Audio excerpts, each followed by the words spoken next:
estar con todos ustedes hoy acá. Muy agradecida con la universidad, con UNACYT, con el CPC por la invitación y por supuesto compartir un ratito con ustedes el tema de seguridad energética. Voy a tratar, el tema es un poquito técnico, entonces voy a tratar de que hablemos muy fluido de qué es la seguridad energética y cómo la tenemos que entender. Lo primero es, quiero preguntarles, ¿a cuántos se nos ha ido la luz en la casa? Todos, ¿verdad? Ahí nadie se escapa. ¿Cuántos han llegado a una estación de servicio, una gasolinera, y el pistero les dice, no, hoy no hay gasolina? Claramente eso casi nunca pasa. Ha pasado. Los más jovencitos, pues probablemente nunca les ha pasado, pero eso es algo que no es típico, no es normal.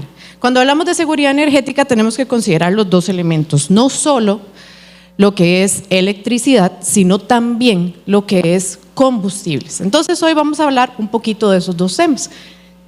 En Costa Rica tenemos las dos realidades, ¿verdad? Cuando hablamos de seguridad energética tenemos que estar pensando tanto en lo que pasa en la electricidad, ¿verdad? Lo que sucede en la casa, lo que sucede en la empresa, lo que hacemos en la empresa cuando no tenemos electricidad, y también tenemos que ir pensando lo que sucede a nivel de los combustibles, que también son parte esencial de la energía o cómo abastecemos las actividades productivas de nuestro país. El punto de partida para esta discusión es: la energía no llega sola, es decir, cómo nosotros, ¿verdad?, tenemos finalmente hoy este evento, la iluminación, el aire acondicionado, todo el equipo, pantallas, tal. ¿Cómo nosotros llegamos acá hoy en vehículo, en transporte público? ¿Cómo? ¿Verdad? Entonces, aquí empezamos a sumar una serie de elementos. Lo primero, infraestructura, ¿verdad? Entonces tenemos una serie de plantas, tenemos instituciones, tenemos torres de electricidad, tenemos postes, tenemos gasolineras, tenemos una serie de activos, ¿verdad?, si lo hablamos en términos de los negocios, de infraestructura que forma parte del sistema energético. Lo segundo, la regulación. Entonces ahí, por ejemplo, vamos a encontrar a un ARECEP, a un MINAE, a un ministerio, un RECOPE, por ejemplo, que forman parte de este conjunto de regulación o normas que forman parte de la electricidad, de los combustibles. El clima, ¿verdad? En el caso particularmente de energía eléctrica, hemos visto que el clima es uno de nuestros factores más esenciales o de los que más tenemos que medir. Por ejemplo, en el 2024 tuvimos un pequeño problema a nivel nacional en cuanto al abastecimiento de la energía eléctrica.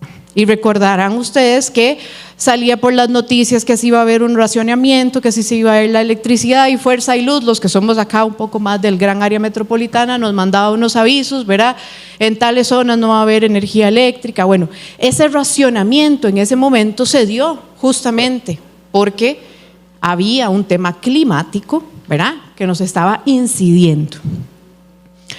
Nuevas tecnologías. Bueno, definitivamente eso es una de las cosas que yo más les voy a hablar hoy, un poquito más al cierre de la presentación, en donde vamos a ver cómo es que estas nuevas tecnologías forman parte de este nuevo ecosistema, ¿verdad?, de lo que nosotros vamos a llamar seguridad energética. De este otro lado, geopolítica y mercados internacionales. Lo primero que tenemos que ver cuando estamos a nivel de los combustibles, ¿verdad?, es que la geopolítica nos influye significativamente en esa seguridad energética, particularmente en el caso de Costa Rica. ¿Por qué? Nosotros no somos productores de energía por medio de los combustibles, no explotamos petróleo, no tenemos un proceso de refinería tampoco. Entonces definitivamente, al ser dependientes de lo que suceda en los mercados internacionales, pues eso incide definitivamente a nivel de la seguridad energética. Rutas marítimas. Cualquier situación que se vaya a generar a nivel de las rutas marítimas de logística nos incide a nosotros, ya sea a nivel de precio, ya sea a nivel de tiempos, en donde, por ejemplo, recordarán cuando tuvimos el periodo de la pandemia, ¿verdad?, muchas de las rutas de logística se vieron afectadas porque no podían transitar en los tiempos adecuados, no podía generarse, digamos, una logística normal, ¿verdad?, en temas de energía, en temas generales de transporte, pero que incidía a nivel de energía. Y capacidades institucionales. ¿Qué tenemos nosotros a nivel de capacidades institucionales? Bueno, justamente cuando hablamos de seguridad energética tenemos que tomar en cuenta cómo es que nuestras instituciones responden de manera óptima, de manera oportuna, con la tecnología, ¿verdad?, a todo lo que incide en esa seguridad energética que tenemos nosotros, tanto en electricidad como en combustibles. Entonces, pregunta para todos: ¿qué pasaría si nosotros mañana no tenemos energía? La pregunta inicial que les hacía. Hoy, por ejemplo, Cuba tiene severos problemas en cuanto a su seguridad energética. Cuba está atravesando una crisis energética gravísima a nivel nacional, en donde son días, en donde ellos no tienen abastecimiento de energía eléctrica de manera total en la totalidad de la isla, o inclusive hay ausencia de energía por periodos muy prolongados. ¿Qué pasaría si nosotros hoy tuviéramos en Costa Rica un corte de electricidad 10 horas diarias? ¿Cómo venimos a la universidad? ¿Cómo estudiamos? ¿Cómo cocinamos? ¿Cómo trabajamos? ¿Verdad? Qué complejo se vuelve para un país cuando no tenemos energía eléctrica. ¿Qué pasa, para irnos al otro lado, qué pasa con los combustibles? ¿Qué pasa si nosotros mañana no podemos ir a cargar nuestro vehículo de combustible para movilizarnos? ¿Qué pasa si los buses no se pueden movilizar? ¿Qué pasa si el tren no se puede movilizar? Entonces, cuando hablamos de seguridad energética, definitivamente nosotros vemos esta pregunta y pensamos mucho en que en Costa Rica eso no pasa.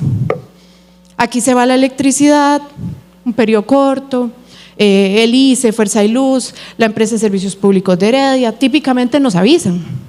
Y entonces pasan por los chats del barrio.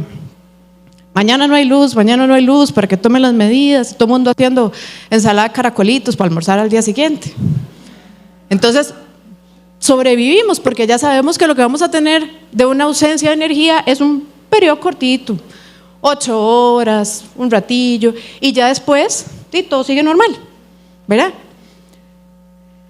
La percepción en Costa Rica es de que nosotros todos hemos normalizado que en Costa Rica no hay una crisis, no hay un problema, no hay una situación que resolver en materia de energía en general. Energía eléctrica, aunque todos levantamos la mano y dijimos, sí, claro, a mí se me da la luz en la casa, claro. Lo cierto del caso es que sabemos que eso no es una cosa de 10 horas diarias por semana. Eso no es una cosa que a mí todos los lunes estoy sin electricidad, no, es ocasional. Y en combustibles, típicamente llegamos a la estación de servicio y siempre hay gasolina. Entonces no es un problema, no lo percibimos como un problema. Y entonces creemos que nosotros, a partir de esa percepción inicial, creemos que el país no tiene un problema de seguridad energética, ¿verdad? Porque sobrevivimos siempre. Es una fortaleza, sí, definitivamente es una fortaleza para el país, porque nosotros tenemos esa percepción muy arraigada.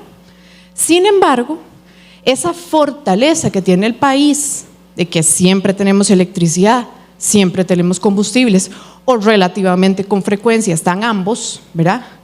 No es tampoco un sinónimo de que es infalible, ¿verdad? De que nunca nos va a pasar. No es una vacuna de inmunidad de ya ahora sí yo. Aquí nunca en Costa Rica nos va a pasar absolutamente nada, porque aquí no somos Cuba, no somos Ecuador. Ecuador también tuvo crisis energéticas muy fuertes en el periodo de sequía del 24. Eran 10 horas, 15 horas diarias de energía, de ausencia de energía durante semanas. Ellos dependen mucho del sistema eléctrico colombiano, y Colombia en el periodo de racionamiento también decidió y dijo no, óigame, vea, yo tengo hidroeléctricas, hay poca agua, yo primero abastezco mi país y luego si me queda un poquito le doy al resto, pero si no tenía, entonces ¿cómo yo le iba a dar a Ecuador energía y dejaba a los mismos colombianos sin energía? ¿Verdad? Panamá tomó una decisión parecida, Costa Rica tuvo anuncios de racionamiento. Entonces en ese periodo, que es por un factor climático que no controlamos, pues definitivamente nos vimos un poquito como nerviosos. Ah, caramba, nosotros no estamos vacunados en seguridad energética. Puede ser que existan factores tanto en electricidad como en combustibles que nos golpeen un poquito. Y entonces ahí es donde tenemos que entender que cuando hablamos de seguridad energética tenemos un contexto internacional. Costa Rica tiene un contexto internacional que le incide directamente en la energía. Tenemos una serie de efectos, ya vamos a ver aquello. Y lo importante que quiero que tengamos como punto de partida es, la energía es geopolítica.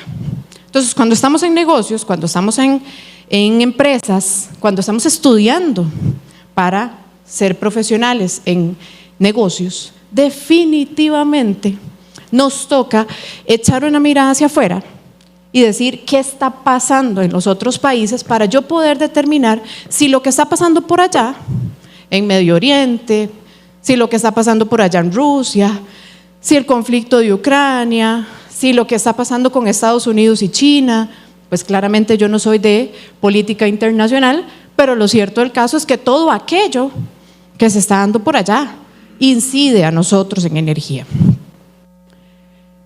¿Cuáles han sido algunos de los efectos que tenemos a nivel internacional en Costa Rica? ¿Verdad? De todo aquello que sucede a nivel internacional decimos, bueno, hay un aumento en el precio del barril de crudo, lo vimos hace nada, cuando Irán se vio atacado, todo el conflicto en Medio Oriente, el cierre del estrecho de Hormuz, el precio del barril alcanzó en un par de días $120 el barril, cuando el precio normal iba más o menos, ¿verdad? Obviamente es un precio que fluctúa con mucha frecuencia, pero el precio iba más o menos en 60, 70, $80 el barril de crudo. Cuando llega el conflicto en Medio Oriente y llegamos a un precio del barril a $120, claramente eso se puede traducir a nivel de Costa Rica porque Recope utiliza el precio de venta internacional como referencia para el cálculo del precio de venta nacional. Entonces, cuando manda Recope los datos al ARECEP, definitivamente ahí va el precio de referencia. Entonces, si por allá se hace un desorden geopolítico, por acá vamos a ver las consecuencias. Cuando Rusia atacó Ucrania y se dio todo el conflicto en la zona, que lo veíamos por las noticias, aquí el combustible llegó a 1,000 colones el litro, no sé si lo recordarán algunos, ¿verdad? Hubo momentos en donde el combustible llegaba a 1,000 colones el litro, cuando normalmente ronda, obviamente gasolinas como 600, 500 por ahí. Es un golpe grosero para el país. Los ciberataques que los mencionaban en el bloque anterior, eso también incide o podría incidir eventualmente. ¿Por qué podría incidir? Bueno, porque nosotros a nivel del país tenemos mucha automatización, procesos ya digamos bastante interconectados entre sí, entonces las redes eléctricas se vuelven susceptibles de ataques o ciberataques, justamente porque es muy vulnerable para todos los países el sistema eléctrico. Si usted le quita la electricidad a un país, pues obviamente lo debilita significativamente. Entonces ahí es un tema importante. Las tensiones geopolíticas, que ya las mencionamos, la alteración del tránsito y la cadena logística, todo lo que suceda a nivel de logística podría incidir. Por ejemplo, hace un año, tal vez más o menos, tenían que entrar una serie de equipos eléctricos, unos aerogeneradores al país. Había grandes problemas a nivel de la cadena logística, principalmente en Puerto Caldera, y entonces resultaba que los barcos, los buques que traían los aerogeneradores para un proyecto eólico en la zona de Guanacaste no podían entrar a Puerto Caldera.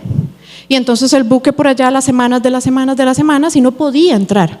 ¿Eso qué significó? Bueno, que el momento en que tenía que entrar un proyecto de energía a operar, no pudo, porque finalmente atrasó el tema de la logística. Entonces eso también nos incide. Esto genera aumento en costos, genera inflación y hay una serie de contingencias adicionales que aquí nos puede dar mañana y seguimos pues hablando. ¿Qué tenemos en Costa Rica? ¿Y cómo nosotros vemos la seguridad energética? Lo primero es que tenemos que hablar de que son dos realidades. Costa Rica tiene dos realidades. Cuando hablamos de energía, a veces confundimos energía y electricidad, no es necesariamente lo mismo. Y entonces decimos, no, pero es que Costa Rica es 99% energía renovable. Sí, en algún momento Costa Rica fue en un porcentaje muy alto de energía renovable, 99%, inclusive por periodos hubo hasta 100% de energía renovable. Pero, ¿qué nos pasó en el 2024? En el 2024 tuvimos un 89.5% de energía renovable. No era el 99, no era el 90, no era el 100, fue un 89. ¿Por qué tuvimos un 89? Por la sequía, porque en ese periodo fue un año complejo climáticamente hablando. No había tanta agua. Costa Rica tiene una matriz eléctrica muy dependiente de la energía hidroeléctrica, o sea, la que se genera a través de agua. Y entonces definitivamente si no había agua, pasábamos demasiado calor, no se generaba tanto la energía con el agua, energía eléctrica con el agua, y entonces pues se generó una situación compleja ese año. El año pasado ya cambió, dichosamente, pero este año nos enseñó que tenemos una vulnerabilidad. Y si lo vemos en el lado de abajo, si tuvimos un 89.5 en energía renovable, tuvimos un 10% de consumo de combustibles para la generación de energía eléctrica, que eso a nosotros no nos pasa, eso es atípico. Sin embargo, nos mostró esta vulnerabilidad. Entonces, Costa Rica en electricidad y en combustibles, si lo vemos en los dos cuadros, tenemos dos situaciones bastante diferentes entre sí. Somos 100% importadores de los combustibles, no producimos nada, no refinamos nada, traemos producto terminado. Eso no quiere decir que está mal, lo que quiere decir es que tenemos una dependencia de un mercado internacional en combustibles, entonces sí afecta. Tenemos otras fuentes de energía como la geotermia, la eólica, ciertamente no son las predominantes, la predominante es la hidroeléctrica, pero también tenemos esas dos que contribuyen significativamente en nuestra matriz eléctrica para que sea renovable y en el caso de la geotermia, energía firme. Un 99% de capacidad instalada, es decir, aquí casi todo el mundo tiene electricidad, ¿verdad? Es muy difícil que nosotros escuchemos, no, es que en esa zona no hay suministro de energía eléctrica, no, casi todo el país, por supuesto hay una población no menor que tiene no tiene acceso a la energía eléctrica, pero lo cierto del caso es que nosotros superamos un 99% de acceso, entonces es un indicador bastante importante. En los últimos años, del 2022 más o menos para acá, se han estado gestionando proyectos en energía eléctrica por cerca de 400 megavatios de energía. Esos proyectos todos son energía renovable que estará entrando a operar 2026, 2027, ¿verdad? Principalmente en energía solar y eólica. Entonces, digamos que para el cierre del 2027, es decir, el otro año probablemente ya vamos a empezar a ver un poquito más la diferencia en la energía renovable, utilizando bastante más la energía eólica y la solar. Tenemos una alta penetración de vehículos eléctricos en comparación con otros países. Costa Rica usa mucho los vehículos eléctricos, por suerte. Porque si nos vemos en la parte de abajo, el transporte, la movilización por todos los medios, carga, transporte público, es decir, buses, trenes, taxis, ¿verdad? Todo lo que es movilización de personas en vehículo particular, tiene un alto consumo de combustibles, ¿verdad? Entonces, si bien tenemos buenos indicadores en vehículos eléctricos, lo cierto es que todavía predomina en el transporte el consumo de combustibles. Entonces, de nuevo, en seguridad energética dependemos para movilizarnos muchos de nosotros, ¿verdad?, de los combustibles. Esta gráfica es una gráfica que prepara el MINAE todos los años, es lo que se llama el balance energético. Para cada uno de los años, MINAE hace una valoración en donde dice de dónde tomamos la energía, ¿verdad?, cuál es la fuente, que sería el extremo izquierdo, y a dónde se coloca esa energía, entonces, que sería el extremo derecho. Si vemos los que están en rojo, que es lo más grande, pues obviamente las letras no nos van a dar para verlas, pero veamos el lado rojo. El lado rojo es todo lo que es uso de combustibles para abastecer el mercado nacional, es decir, ¿de dónde agarramos la energía en Costa Rica? ¿De dónde agarramos la energía? La agarramos de los combustibles. Aproximadamente, esta gráfica nos dice que un 60 y 68% de la energía del país viene de los combustibles. Y entonces, cuando nosotros decimos es que somos 99% de energía renovable, sí, en electricidad, pero no a nivel energético nacional. A nivel energético dependemos de los combustibles en un 65%, pongamos por ahí andar al porcentaje, por ciento del país. ¿A dónde se usan los combustibles? Bueno, principalmente nos dice MINAE que a nivel de transporte, que es este que tenemos por acá.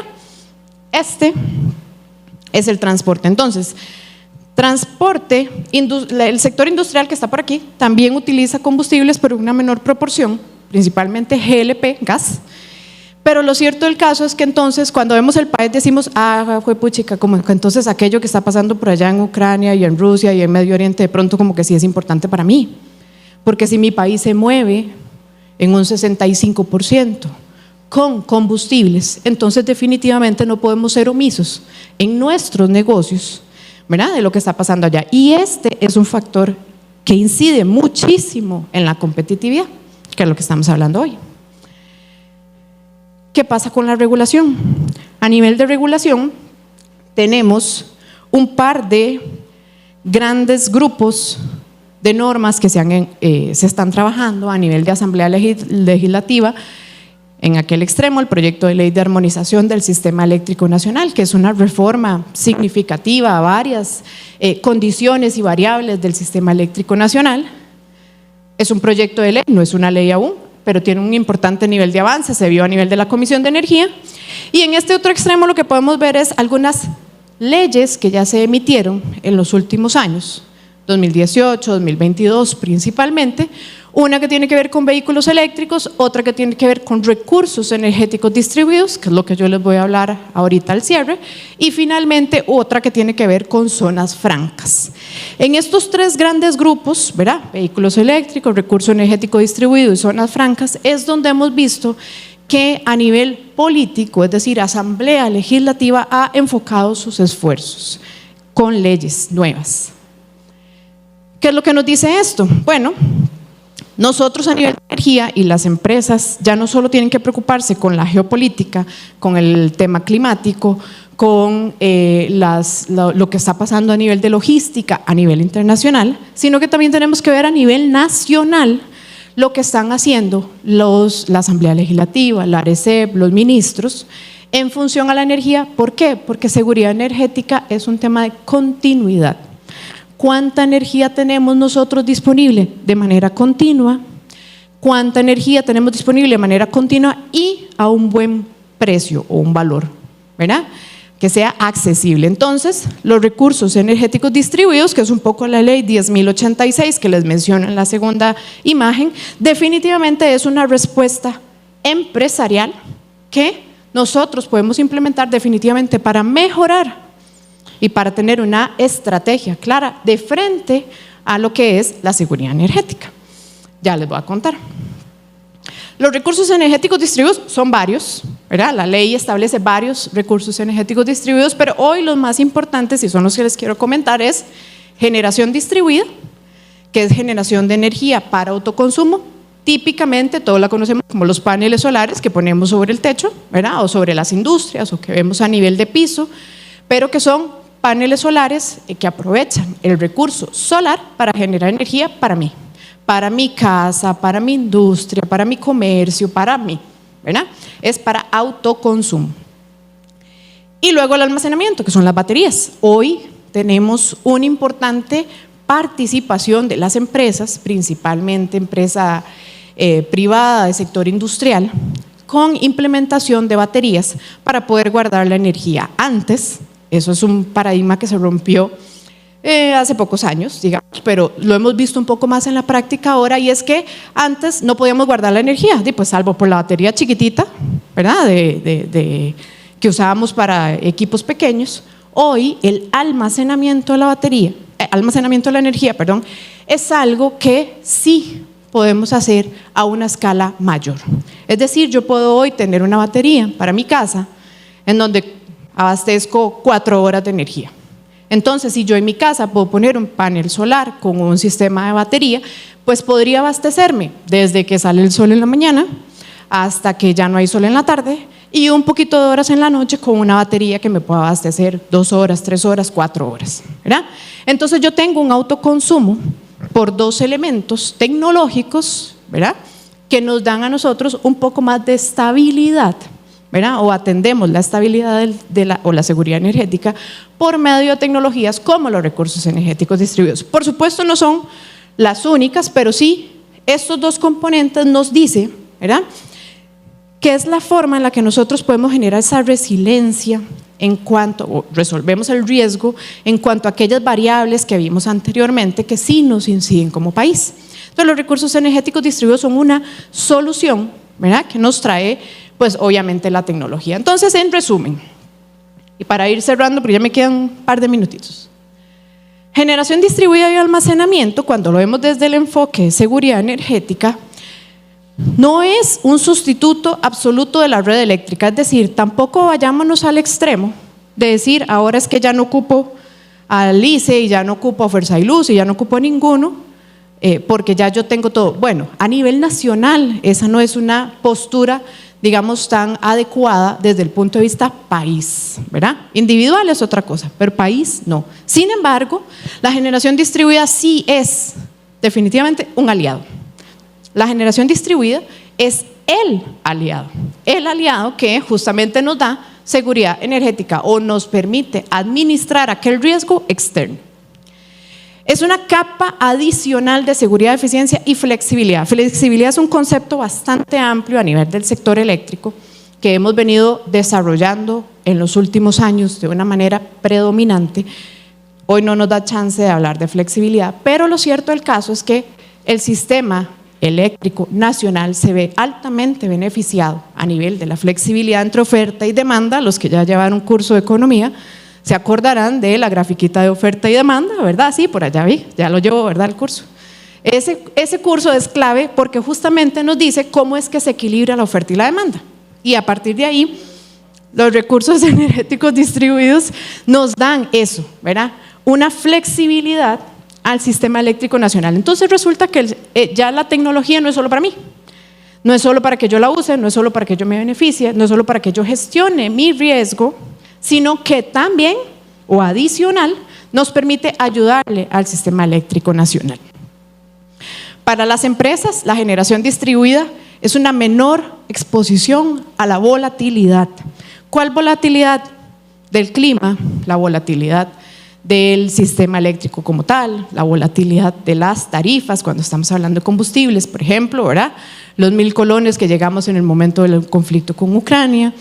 Es una forma en la que nosotros controlamos los costos un poquito mejor, nos desempeñamos de una mejor manera a nivel ambiental porque justamente nos permite poder utilizar la electricidad renovable, ¿verdad?, que es lo que tenemos en generación distribuida.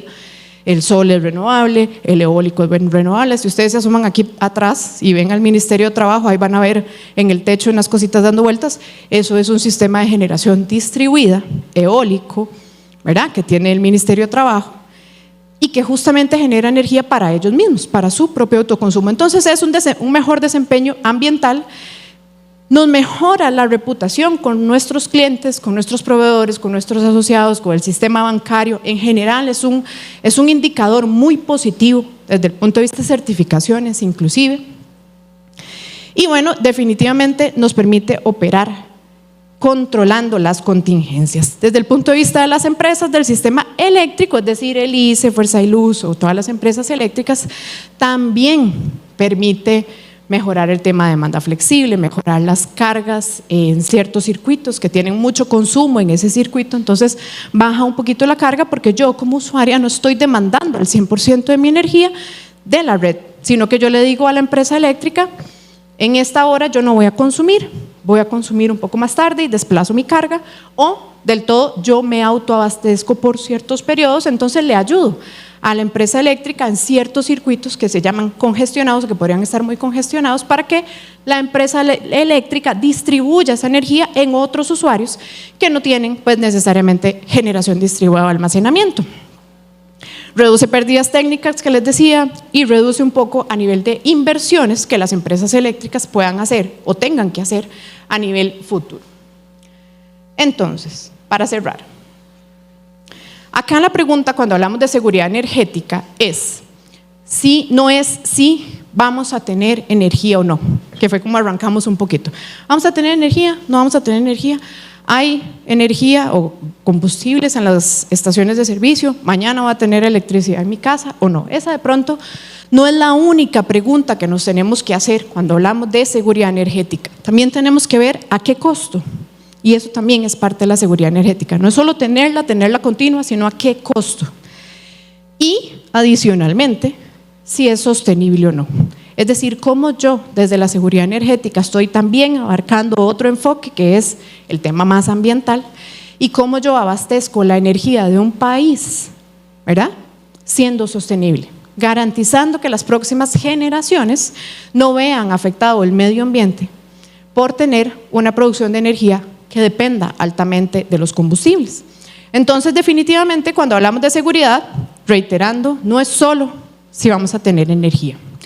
No es solo si vamos a tener energía y a qué costo, es cómo yo administro los riesgos, cómo yo veo esa energía sostenible, cómo yo veo que esa energía sea constante para que los indicadores de continuidad o los indicadores de competitividad los podamos tener bastante bien. Entonces cierro con esto, los recursos energéticos distribuidos no son un lujo, no es solo para la gente que tiene capacidad de comprar o de instalar o de arrendar un equipo de generación distribuida, no es un lujo, no es una moda tampoco. Es la forma en la que nosotros reducimos el riesgo de la seguridad energética, solventamos a nivel nacional todo lo que tiene que ver con la seguridad energética, pero principalmente son parte de la respuesta de nosotros empresarios a la seguridad energética de un país. Muchísimas gracias. Nosotros somos la Cámara de Generación Distribuida y acá son todas las empresas que forman parte.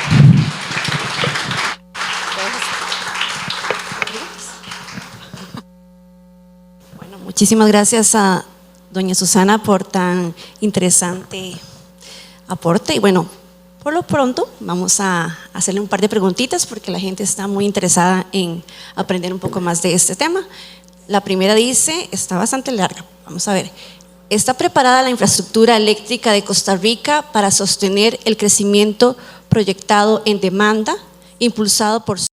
Gracias por habernos acompañado en el Summit de Negocios y Competitividad, segunda edición, que es presentado por ULACIT y el Consejo de Promoción de la Competitividad. Síganos en redes sociales como ULACIT y CPC. Nos encontraremos en la próxima oportunidad.